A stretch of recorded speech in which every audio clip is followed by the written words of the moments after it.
Hello மக்களே, வணக்கம். நான் சரஸ்வதி பழனி. நம்ம channel name daily life Saraswathi Palani 777.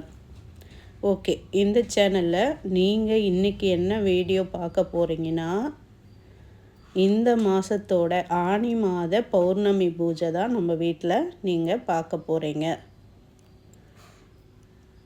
Okay, நான் இந்த பூஜையை என்னெல்லாம் பண்ணியிருக்கேன், எப்படி பண்ணியிருக்கேன் அப்படின்ட்டு முழுசாக பாருங்கள்.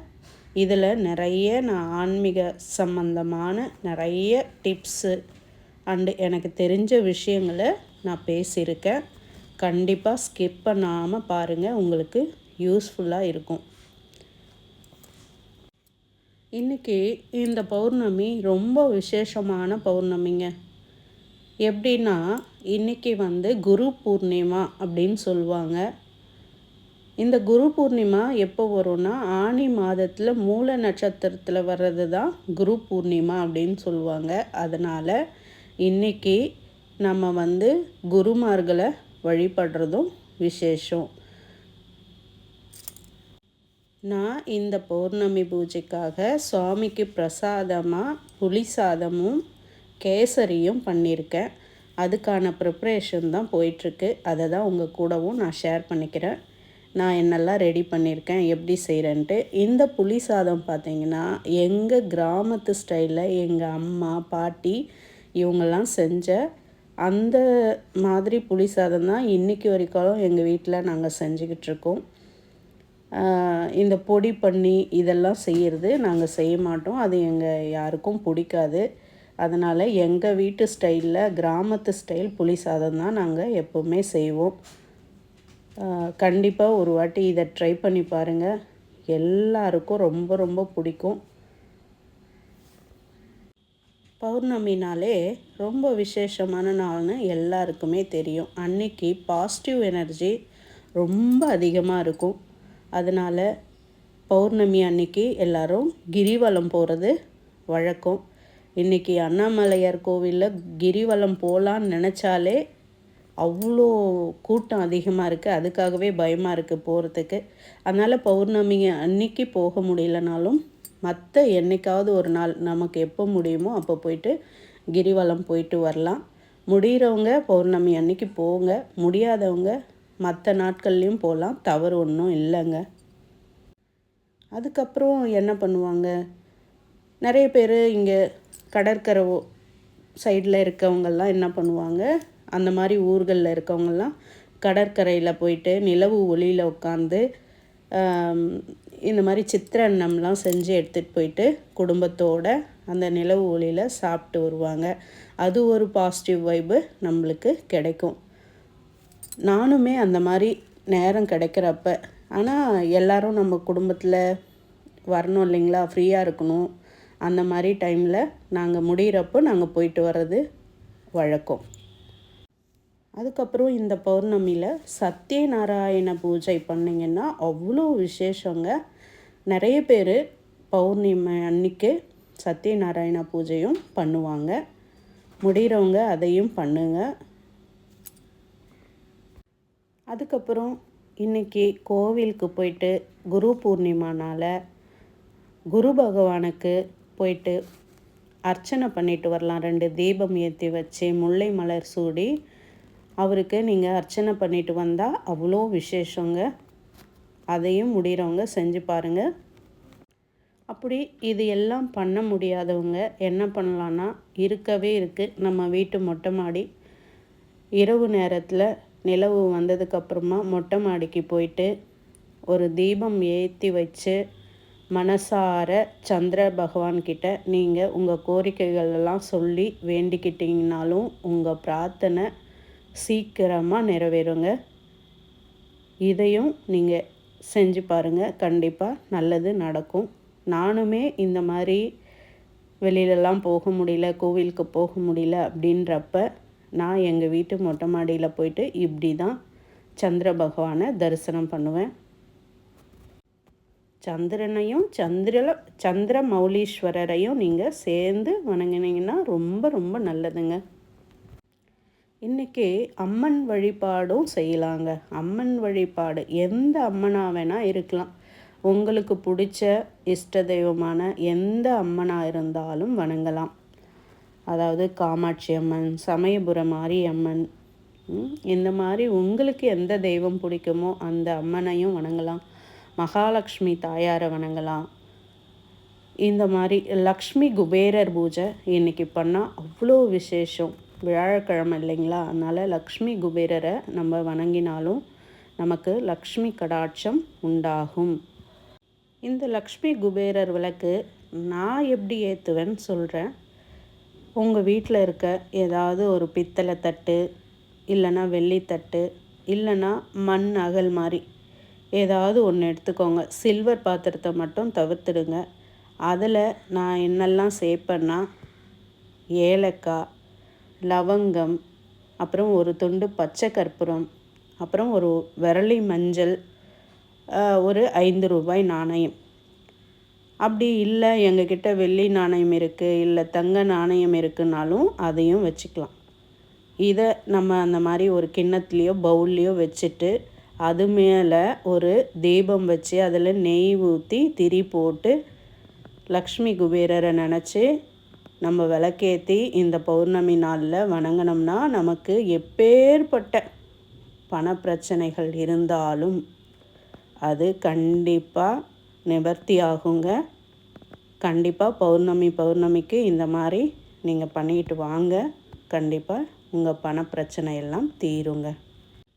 நான் இன்றைக்கி எப்போவுமே பௌர்ணமி ஆனால் என் தாயாக நான் நினச்சிட்ருக்க சமயபுர மாரியம்மனை வணங்கிறது வழக்கம். அவளை நான் சமயபுர மாரியம்மனாக நினைப்பேன், காமாட்சியாக நினைப்பேன்.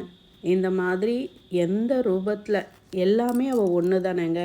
அதனால் அவளை எல்லாமா நான் பாவித்து நான் அம்பாளுக்கு எப்போவுமே பூஜை பண்ணுறது வழக்கம். அவளை அழகாக நான் அலங்காரம் பண்ணியிருக்கேன். அம்பாள் ரொம்ப பௌர்ணமி நிலவு போல் அவளோட முகம் அப்படி ஒரு தேஜஸ், அப்படி ஒரு அழகுங்க. அதை தான் நான் உங்ககிட்ட சொல்லிகிட்ருக்கேன்.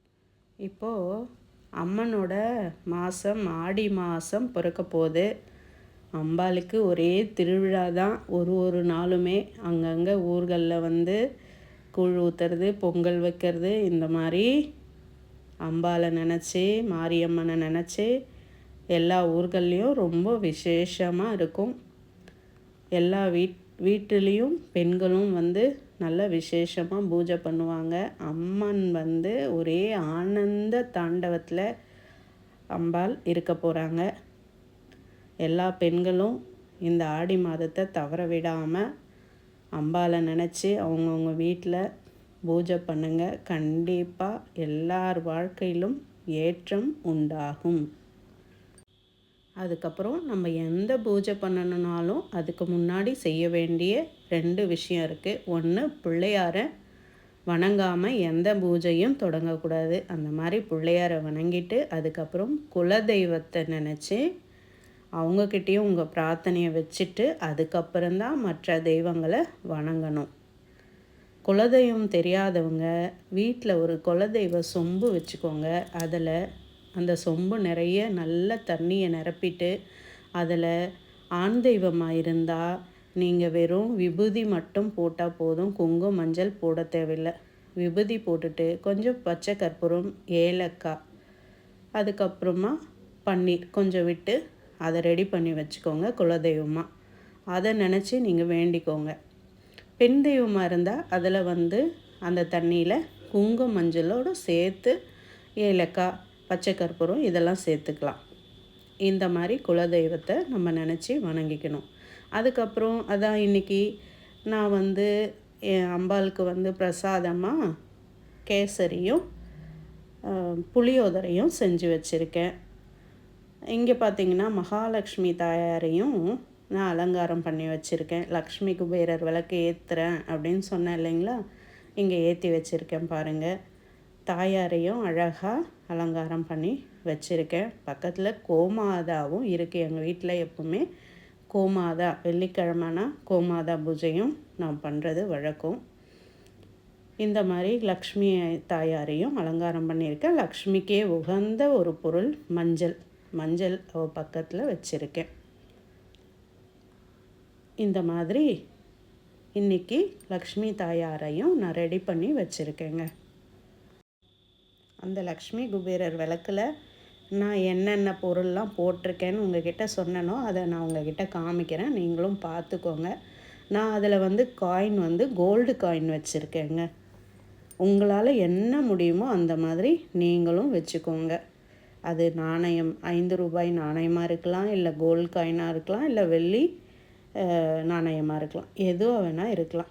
இந்த மாதிரி பௌர்ணமி நாட்களில் வச்சு பூஜை பண்ணலாம். அதுக்கப்புறம் பெருமாளை எப்படி அலங்காரம் பண்ணியிருக்கேன் அப்படின்னு உங்ககிட்ட சொல்கிறேன்.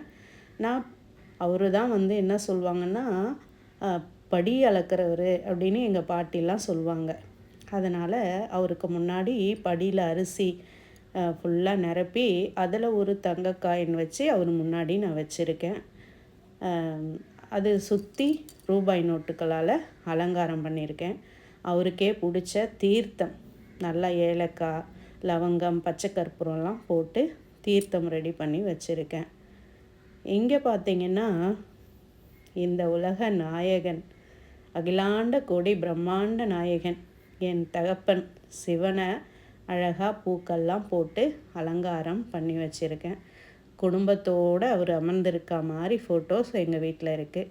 அப்புறம் காமதேனு வச்சுருக்கேன். அந்த வீடியோவும் நான் உங்களுக்கு போடுறேன், காமதேனுக்கு எப்படி நான் பூஜை பண்ணுறேன் அப்படின்ட்டு. என்னைக்காவது நான் பண்ணுற அன்றைக்கி உங்களுக்கு வீடியோவாக கொடுக்குறேன். இங்கே பார்த்திங்கன்னா முருகரை அழகாக அலங்காரம் பண்ணி அவர் முன்னாடி ஒரு தீபம் வச்சுருக்கேன். இந்த சின்ன கிண்ணத்தில் இது என்னோடய மகன் ஆறுபடை போயிருந்தப்போ அங்கே திருச்செந்தூர்லேருந்து கடல் மண் எடுத்துகிட்டு வந்தார். அதை வச்சு நான் பூஜை பண்ணிகிட்ருக்கேங்க. இப்போது அம்பாளுக்கு அர்ச்சனை பண்ணிகிட்ருக்கேன். அவளை பார்த்து அர்ச்சனை பண்ணும்போது ஒரு சந்தோஷம் கிடைக்கிது பாருங்கள், அப்படியே ஒரு ஆனந்தம் எனக்கு. அம்பாளுக்கு பிரசாதத்தோடு சேர்த்து மங்கள பொருளையும் வச்சுருக்கேன். குங்குமம், மஞ்சள், அதுக்கப்புறம் கயிறு, அம்பாள் வச்சுக்க மருதாணி, இப்படி மங்கள பொருட்களை வச்சு அர்ச்சனை நான் பண்ணிகிட்ருக்கேன். அம்பாளுக்கு பண்ணிவிட்டு அதுக்கப்புறம் தாயார் மகாலட்சுமிக்கும் பண்ணிவிட்டு தூப தீப ஆர்த்தி நான் காமிச்சிட்ருக்கேங்க. இந்த மாதிரி பூஜை பண்ணிவிட்டு நம்ம வீட்டுக்கு பக்கத்தில் இருக்க யாராவது சுமங்கலிகள், அப்புறம் இல்லைன்னா கன்னி பெண்கள், இவங்களை கூப்பிட்டு நம்மளால் முடிஞ்சது ஒரு 3 பேர், 5 பேர், 7 பேர், 11 பேர் அப்படின்ட்டு தாம்பூலம் கொடுத்தா இன்னும் விசேஷம். அந்த தாயாரும் மகாலட்சுமியும் மனம் குளிர்ந்து நமக்கு ஆசீர்வாதம் பண்ணுவாங்க. எந்த தெய்வமும் ஆடம்பரத்தை விரும்புறது இல்லைங்க. எளிமையாக, தூய்மையாக, நல்ல பண்புகள், நல்ல குணங்கள் உள்ள இடத்துல தெய்வம் நிரந்தரமாக குடியிருக்குங்க. அதனால் உங்களால் என்ன முடியுமோ ஒரு தீபம் ஏற்றி வச்சு கூட நீங்கள் வழிபட்டு மனசார வேண்டிக்கிட்டிங்கன்னா உங்கள் வேண்டுதல் நிறைவேறுங்க. அதே மாதிரி பெண்கள் ஒரு விஷயத்த கட்டாயம் ஃபாலோ பண்ணுங்க. அது என்னென்னா, சூரிய உதயத்துக்கு முன்னாடி ஏஞ்சி தீபம் ஏற்றணும். அதே மாதிரி மாலை நேரத்தில் தீபம் ஏற்றணும். இந்த மாதிரி 2 நேரமும் தீபம் எரியிற வீட்டில் மகாலட்சுமி கடாட்சம் அப்படி நிறைஞ்சு இருக்குங்க. அதனால் என்றைக்குமே வீட்டில் தீபம் ஏற்றாமல் இருக்கக்கூடாது. அதுக்கப்புறம் என் தாயாருக்கு அந்த பிரசாதத்தெல்லாம் நான் ஊட்டி விட்டுட்ருக்கேன். அப்புறம் அட்சதை நம்ம ரெடி பண்ணி நம்ம பிரார்த்தனையெல்லாம் சொல்லி அவங்களோட பாதத்தில் சேர்த்துட்டோம்னா ரொம்ப ரொம்ப நல்லதுங்க. அதே மாதிரி குடும்பத்துக்கு எப்படி இந்த மாதிரி பூஜைகள் பண்ணுறது நல்லதோ அந்த மாதிரி நம்ம உடல் தூய்மை, உள்ள தூய்மை ரொம்ப முக்கியங்க. அதனால் பெண்கள் பூஜைக்கு முன்னாடி நல்லா நம்மளையும் அலங்காரம் பண்ணிக்கணும். அந்த பூஜை பண்ணுற நேரமாவது புடவை உடுத்தி நல்லா தலைவாரி பூ வச்சு பொட்டு வச்சு பூஜை பண்ணணும். இவ்வளோ நேரம் என்னோடய வீடியோ பார்த்த அனைவருக்கும் நன்றிங்க. அதுக்கப்புறம் இந்த வீடியோ பிடிச்சிருந்தா கண்டிப்பாக லைக் பண்ணுங்கள், ஷேர் பண்ணுங்கள் அண்ட் சப்ஸ்கிரைப் பண்ணிக்கோங்க. நீங்கள் லைக் பண்ணி ஷேர் பண்ணி சப்ஸ்கிரைப் பண்ணால் எனக்கு கொஞ்சம் மோட்டிவேஷனாக இருக்கும். நான் அடுத்தடுத்து போடுற என்னோட வீட்டோட பூஜைகள் உங்களுக்கு வந்து சேரும். நன்றி.